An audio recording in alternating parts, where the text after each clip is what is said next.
For people who think that the Swedish are crazy because of IKEA, this film will not do anything to change your mind.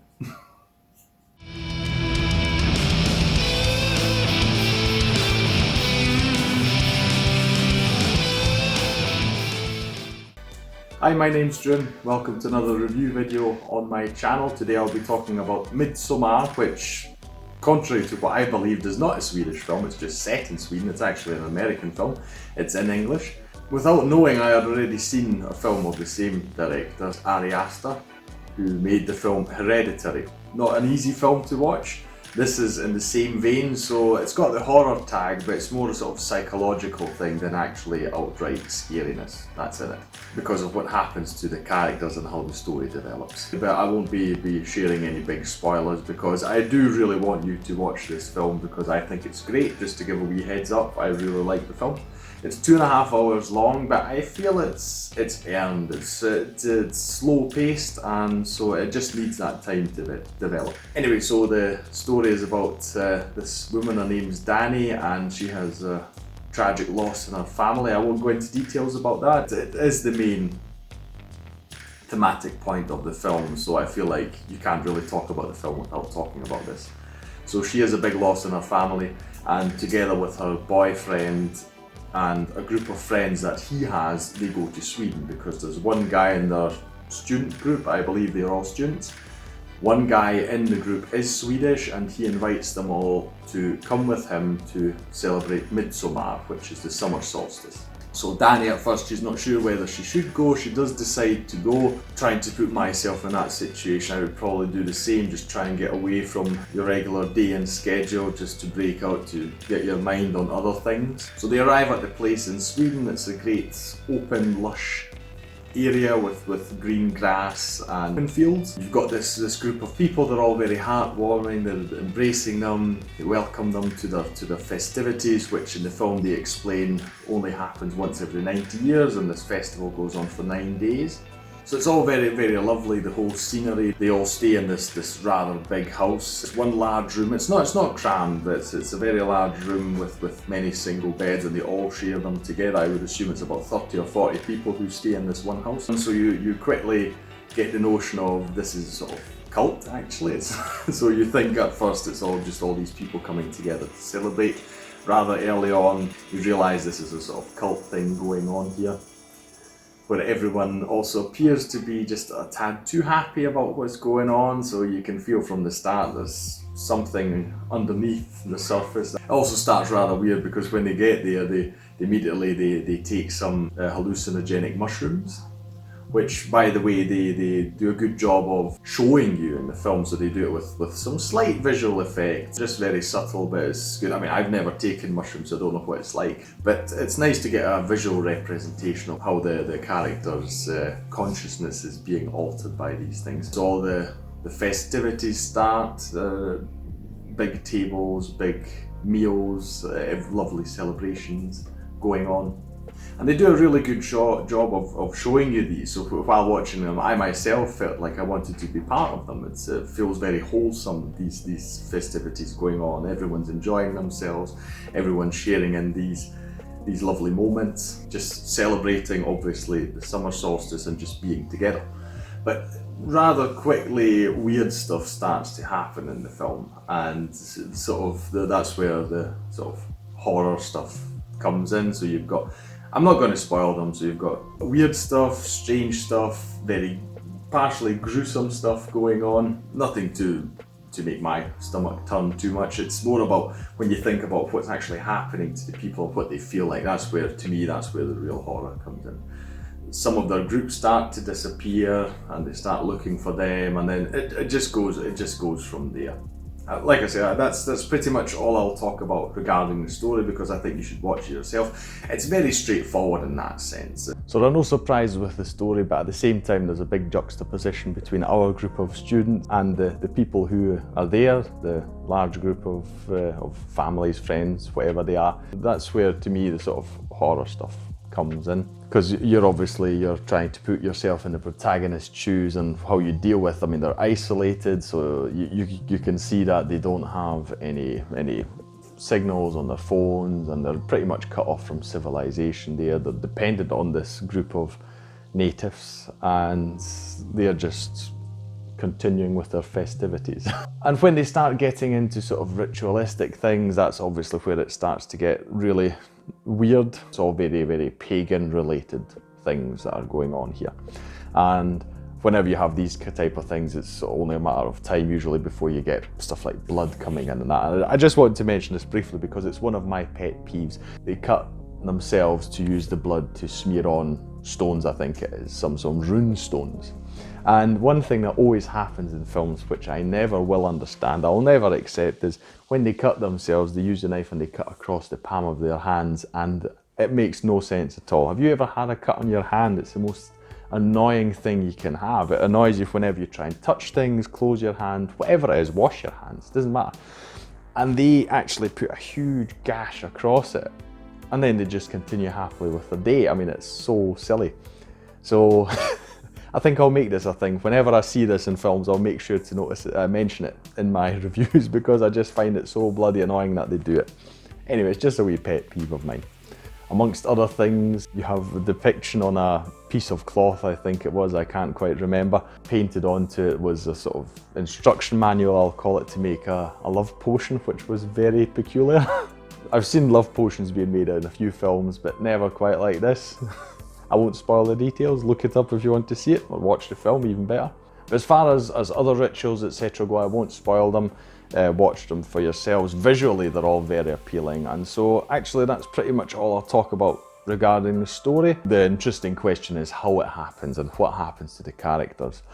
And that's one of the things I want to talk about, the main character, Danny. I'm not quite sure if I've seen the actress before. Her name's Florence Pugh. She is the main character of the story, and she does a phenomenal job, the actress, because she's obviously grieving with her family, having had this tragic loss of it at the start, and that carries on throughout the film because you've got other stuff happening, and the way she portrays the distraught that she has in some of these scenes where she's finding it hard to even breathe, to me it was ultra realistic. So I don't think I've ever seen it done quite like that before. So you feel a lot for her in these various situations, obviously getting very confused because you're there for a sort of holiday type thing, and then suddenly weird stuff starts to happen, which on top of everything else can be easy to deal with. Besides this, she's also got her boyfriend, who I believe is called Christian, who is played by Jack Rayner. They're very distant. At the very start, in a scene that she's not in, he's talking to all his friends about wanting to actually break up with her. But he still takes her along for this trip to Sweden. And he's obviously trying to figure out how to tell her, but at the same time he's keeping very distant, and you can tell that their interactions, there's something really, really broken between them. The actor does a very good job of portraying him as well, so I really didn't like him. But it's interesting, over time I started to sort of like him, or at least I felt sorry for him because of what happens to him in the story, how he also witnesses all sorts of things, and you can tell that he's gradually feeling more and more powerless against what's happening. So I was kind of mixed about him, but the acting between the two of them was done very well. So I'd really like to see them in other films as well.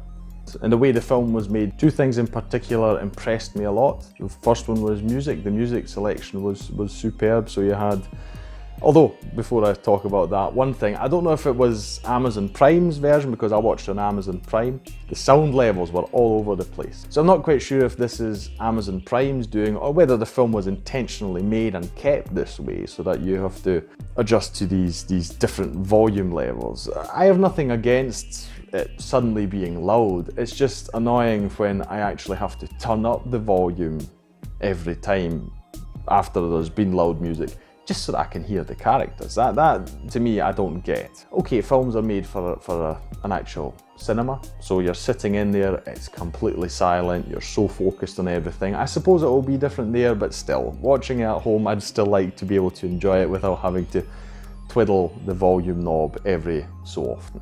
But that's just a minor grievance, so it did not put me off from watching the film at all. That being said, the music is absolutely fantastic in this film. It's got this ethereal quality. So the film, as you can probably imagine, is very spiritualistic.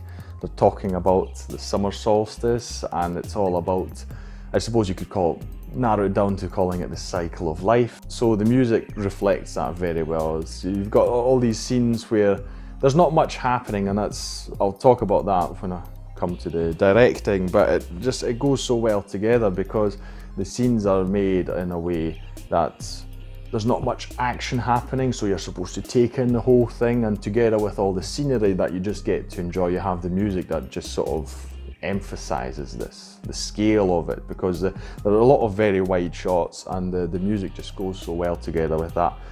But at the same time, they also use silence very well, so you have many scenes where there's just silence to increase the tension, or just really emphasize the distraught, for instance, that some of the characters are going through.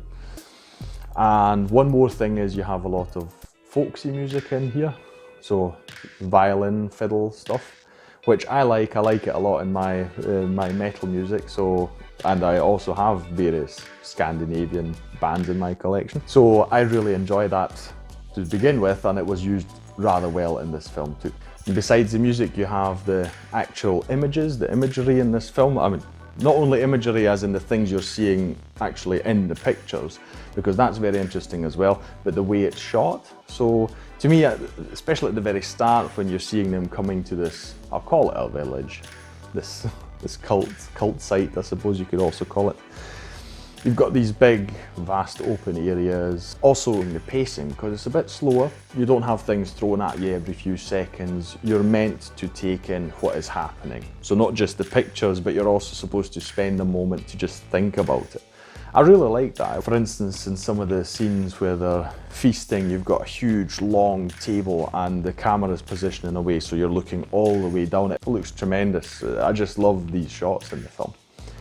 The colours are very interesting. They're a bit washed out. It's funny as well, because when I think of colours in IKEA, I also think about these slightly washed out colours. Yes, they do have bright ones as well, but for some reason I kind of connect that as well. So I don't know if it's a Swedish thing, a Scandinavian thing, that they prefer sort of slightly washed out colours, not these very bright ones. You do have bright colours in it, and they're usually used to really point out something specific that's going on. So you get colour used very well to create these differences. Also, our group of protagonists, they're wearing everyday clothes, which obviously is also a high contrast to the white that the cult is wearing. But with the camera work, I'm assuming it's to sort of make you feel invited. There's just so much open air. You've also got various images of people on hills that, to me, would have fit in any kind of western, for instance. It's very nice to look at. Long drawn out scenes where the camera zooms out and you've got a person on a hill. So it's all very slow paced, as I mentioned before. Works very well to enhance the visuals of the film. Also the imagery in and of itself, the cult symbols, and you've got the way the tables are arranged. It's always done in a way that's visually appealing. So I really like that. So those are my thoughts on Midsommar. To summarise, I would say absolutely watch this film. If you're not put off by a bit slower paced films, like I say, it is also 2.5 hours long, but it's not at all boring. It needs that because, again, you want these scenes to develop. You want to see everything, take everything in. So you need that time to actually tell the story, even although it is a bit straightforward. But when you delve deep into it, when you think about the characters and what they're going through and how things affect them, that's where the richness of the story comes from. It's not too gruesome. Yes, you have gruesome things in here, some very weird things, but nothing too extreme. I would think nothing that you haven't really seen before in other films, especially if you've watched Hereditary. Then I don't think you'll have any problem with this film whatsoever. It's the same person who made it, and to my knowledge, these are the only 2 films he's made, which makes me very excited to see what he's going to do next. I did think about seeing Midsommar in the cinema, decided against it because there was so much going on last year. Right now I'm thinking the next film that Ari Aster is going to make, I'll definitely try and see in the cinema. So that's my thoughts. Watch it if you can, I highly recommend it. And just before signing off today, I just want to briefly talk about some exciting news that I got just yesterday. Everyone else will have gotten on the internet as well by now, definitely, when this video goes online. they've announced they're actually going to make and release the Snyder Cut of Justice League. Now, I've not reviewed Justice League on this channel. I don't know if I would review the original one. I'm a huge DC fan. And to me, the film was fine. I definitely agree it could have been better, but this has got me really excited because although the fan base has been very toxic in the last few years with the Release the Snyder Cut campaign, I was one of the silent ones who hoped that they would release it one day, but I thought the chances were absolutely zero that they were going to do it. So this is a real surprise, and it makes me really happy because I do hope that it is better than what we got in the cinemas. Even if it's only slightly better, that'll, in my opinion, already have made it worth it. So that's something I'm very excited about. When it does come out finally, I will definitely be watching this film, and I'll probably review that. So while not doing the original Justice League, I'll probably just wait till the Snyder Cut comes out, and I'll talk about that, and most likely in comparison to what we got in 2017. Okay, that's the video for today. I hope you enjoyed. If you did, please feel free to leave a like on it, share it, subscribe to the channel for more, and I'll see you in the next one. Take care.